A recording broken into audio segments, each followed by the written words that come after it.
Hello and welcome to my top 10 games of 2013, and we come to my number one game of 2013, and that game is, and I think some of you might be surprised by this, it is Ni no Kuni Wrath of the White Witch.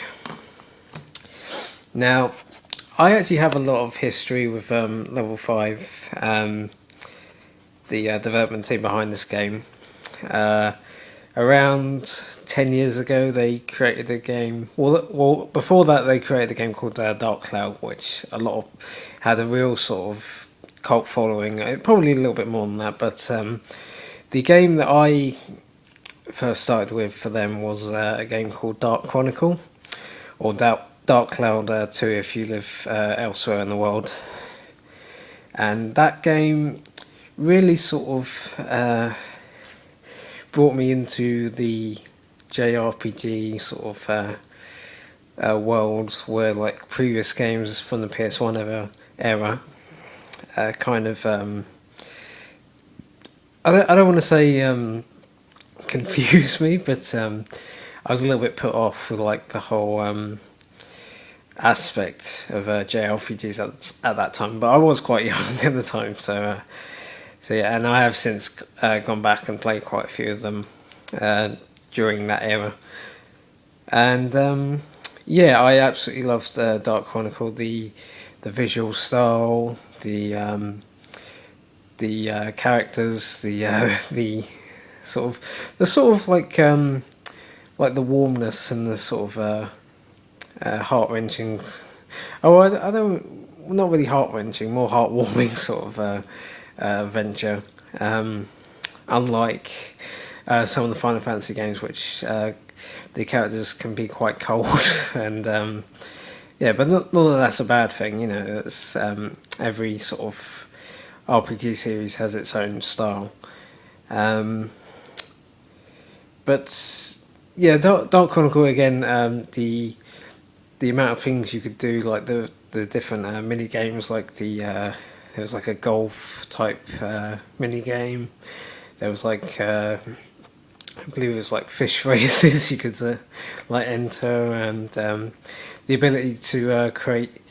There's like a sort of SimCity style sort of mode where you could develop a town how you wanted, and there were parts of that which were kind of key to the story as well. You had to sort of build it a certain way to make something happen later on, and yeah, I absolutely adored it. I didn't quite beat it, but I got very very close to doing so. I just a variety of different reasons why I didn't beat it, but yeah, I absolutely loved it. And also Rogue Galaxy, which is another fantastic game.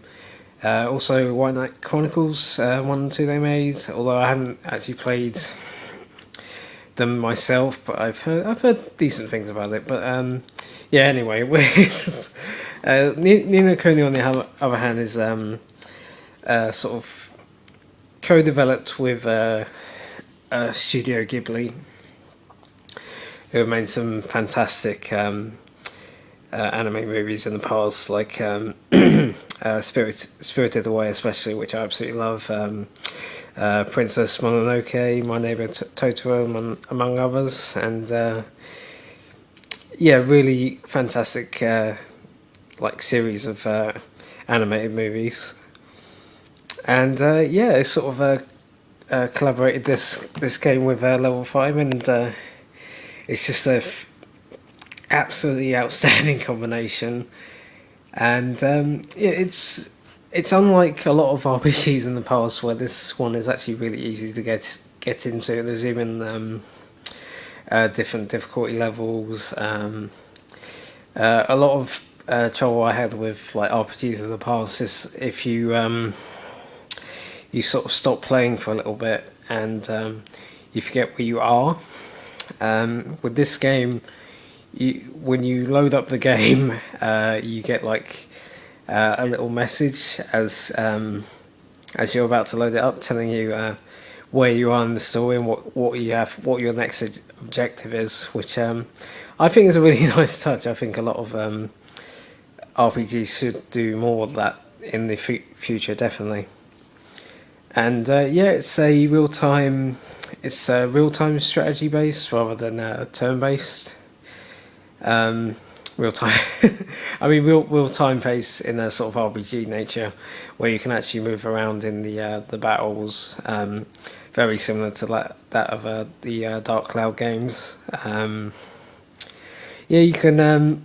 It's got a little bit of a Pokemon element as well, where you can sort of find all these different animals, like creatures, who will sort of fight for you on the battlefield, and you can even level them up and sort of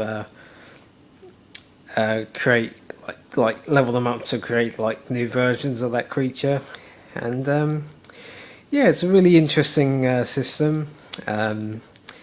Absolutely love the morality system to this game, where you basically a lot of people in the world are sort of broken-hearted, so to speak, where a piece of their heart is missing, and this your goal is to basically find out where to find like an extra piece from someone who's sort of filled with, say, like happiness, for example, and you sort of give that to the person who's sort of feeling quite down. And I thought that was really sort of lovely and sort of heartwarming how he that sort of thankless deed can sort of change someone's aspect. It sort of makes you sort of think about yourself really, and like how you treat like people in the real world, you know. So yeah, but then again, that's just my view. But yeah, it's a absolutely fantastic RPG. Really, it was really quite depressing, and a lot of twists along the way, and yeah, but it was a game that as soon as I started playing it, I just got absolutely hooked. I played this for about 65 hours. I beat the main story, and I beat almost every single side quest that I could find. There was one or two secret ones that I couldn't find, but I might do that another time when I get play through this game again, which I definitely will do. And yeah, if you have not played this, I highly recommend it. I believe it's on sale on the PSN store right now. I don't know if you need PlayStation Plus for that, but even so, it really is worth it, worth your time.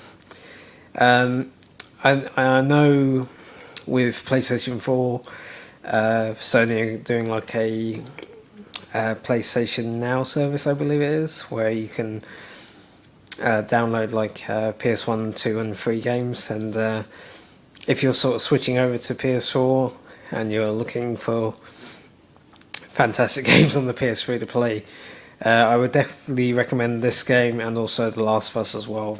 Absolutely superb games, both of them. But this one gets my number one game of 2013, and yeah, let me know what you think of this this decision, also this list in general as well.